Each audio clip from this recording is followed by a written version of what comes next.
The conversation is flowing between two people. The true meaning of two-way conversation is achieved with this particular method, that is the Hello everybody, how are you all? Hope you're doing great. So welcome back to another session of improving your conversation skills with me. Today's going to be a lesson where I'm going to tell you a very important method through which you can improve your conversation skills. This method will help you not only have fluent conversations in English, but you'll be able to have a conversation confidently with anybody. Engaging conversations, active conversations. So, are you all ready for this? I'm Shivangi Gupta, your CELTA certified English language tutor, certified by the University of Cambridge, the UK. And before beginning, subscribe the channel so that you can get all the lessons that I post for you on this channel. Please like the video and share it with your friends too. Now, coming back to today's lesson, that is the ping-pong method of conversation. Yes, so we are going to learn the ping-pong method of conversation. The ping-pong method is a very famous method that you must adopt while having any conversation, and this method can be applied anywhere, whether you are in some kind of official event, you are at informal place, you are at a formal place, formal events, informal events, maybe you're meeting your friends over coffee, you're having a chit chat with your colleagues, or maybe it's a formal meeting somewhere, a formal event, a networking event. Specifically at networking events, you can use this particular method, which is going to help you improve your networking skills too. So the method is ping pong method. Ping pong. Ping pong is a game, right? Table tennis, to be more formal, we call it table tennis. So ping pong is a game where you have two players playing with a ball and you have to go back and forth, right? With the ball. So I remember in my school days, I used to play table tennis a lot, and that was one of my favorite games, favorite sports. And table tennis is, it's like it's a feeling in itself, an enthusiasm, because that constant back and forth of ball, that you should not miss it, you have to deliver it, and the other person hits it back at you. That is what keeps the excitement of the game. Similarly, this is what we're going to do in the conversation too. We are going to keep up the excitement, the activeness, the participation with the ping pong method. Now, this ping pong method is very important, and how it works, all the step by step process, I'm going to tell you. This method is perfect for two-way conversation. That means people who are two in number, two partners. But if you are talking in a group, still you can use the ping pong method of conversation, right? So, ping pong method of conversation, why do you need it? How it benefits you in a conversation? Let's look at that. So, the benefit number one is that when you take a ping pong conversation, it keeps the conversation flowing, it keeps the conversation going. So, a lot of times people are thinking about how to keep that conversation going, how to keep that flowing. Means they start talking with each other, and oftentimes there is an abrupt silence. People do not know what to speak next, what to talk about, how to carry forward the conversation on a topic. Now, ping pong method actively engages the participants in the conversation. And that is the benefit number two, active participation. That means both the parties are actively involved. Equal chance, equal turns. So it's like, because ping pong, right? One and another, they take turns hitting the ball. Similarly, both the parties are going to take turns in this particular conversation when they are engaged in this particular conversation. And the benefit number three is it promotes that two-way conversation. Two-way conversation where you do not feel like you are engaged in some kind of interview. It's not like an interview that you're asking a question, another person is just answering, and like that. No, it's a conversation, engaging conversation, fruitful conversation. So, this particular method keeps alive, the essence of a conversation, that it's two way, it's engaging. And this is what is the benefit. Now, without any further ado, let's move on to how to apply this particular method, that is the ping pong method, how it works.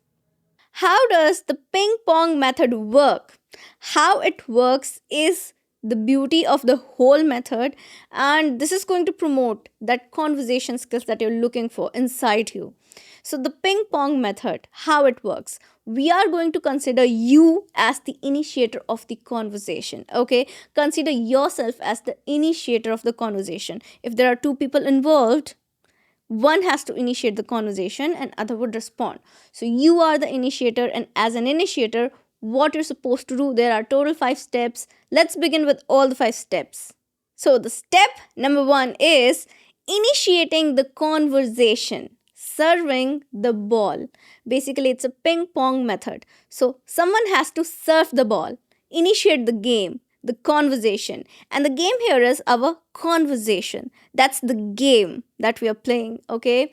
And in this particular game, who initiates the conversation has to put forward some kind of question or a statement that can evoke some kind of response from the other party.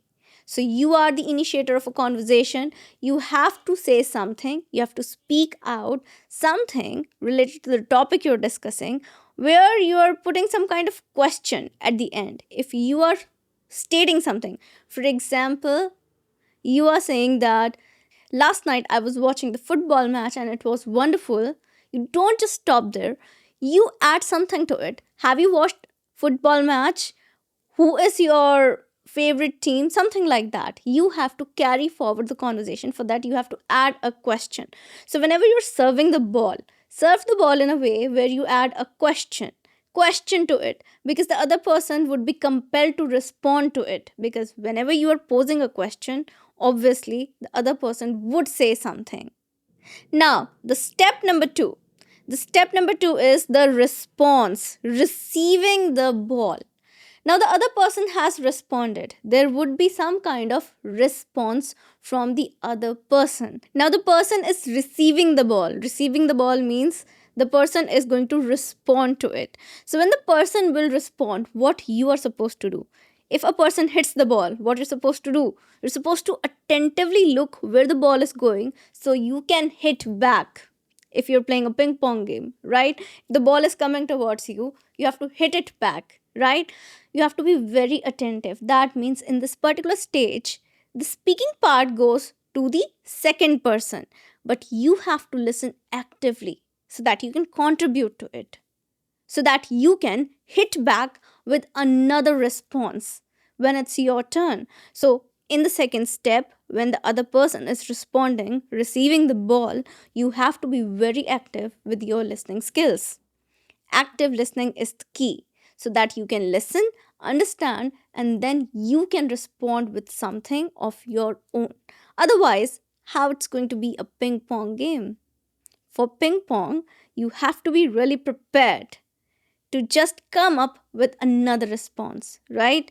So listen actively in this particular stage. Let the other person do the work, let the other person speak, and you have to listen attentively. Now, step number three is building on the response. You were listening to the person actively, right? Now, this is the preparation for the next shot. You have passed on the ball, the person has received it. Now, you are going to prepare for the next shot. So, you have to deliver your next shot. That is building on the response. Whatever response you have gained, you cannot divert from that particular topic. For example, you were talking about football. You initially said, as a serving point, that I really like football match. Last night I was watching a football match. Have you watched a football match recently? The person would respond with, no, I haven't. I didn't get time. Or maybe, yes, I do love watching football and I also watched it last night. So, what you can do is, oh, really? You watched it last night? That's nice. So, who is your favorite player? Or whose performance do you think was the best? So, you have to build on that particular response. You cannot divert and start talking about now mountains or maybe politics or maybe lifestyle or maybe fashion or entertainment, anything like that. No, do not divert from the topic. Stay on the topic. Whatever was the response, you have to answer according to it. Build on it. Add your info to it, and also pose a question for the next step. Now, once a ping pong game starts, you have delivered the first shot, right? You're serving the ball. Now, the other person is receiving it. You're preparing for the next shot. And from here, the back and forth game begins. Now, similarly, in this particular conversation method, the back and forth game will begin. Whatever response you are receiving, build onto that, add information, ask questions. Both the parties have to take turns accordingly, and both the parties are supposed to stay on the topic, add on the information, and ask something more about it. Make it interesting. Take your turns. Now, this will eliminate all kind of interruptions. This will give both of you equal chance to put forward your ideas. If you're in a networking event and you're talking about something important related to your field, you can pose questions related to that particular thing. You can wait for the response. Now you also respond with something. The other person would ask a question, then you respond. You ask a question, other person would respond. So this particular thing is the back and forth conversation that is going on, and this is what we have to maintain. Now, the last step, the final step number 5, is to end the conversation and ending the game. So you are immersed in that particular conversation, the back and forth conversation, right? Now, what you're supposed to do is just end the conversation with a flow. Do not end it abruptly, but end it with a conclusion where you both can agree on something, where you both can conclude the conversation into something fruitful, right? So, end the conversation with something fruitful, like you're ending the game. A player does not just retrieve back, right, while playing. No, they end it when someone misses the ball, or when you think that there is no energy left. That means when you do not have any more thoughts to add to the conversation, when you're done with each and everything with that particular topic, you have explored a lot of ideas, and you think it's time for the conversation to end it at that time. Do not abruptly retrieve back from the conversation or divert to any other topic. So end it with some conclusion or some kind of fruitful outcome. So that is what is ending the game, that is ending the conversation on a positive note. So this is the ping pong method of conversation, the ping pong method, where ideas go back and forth between two people.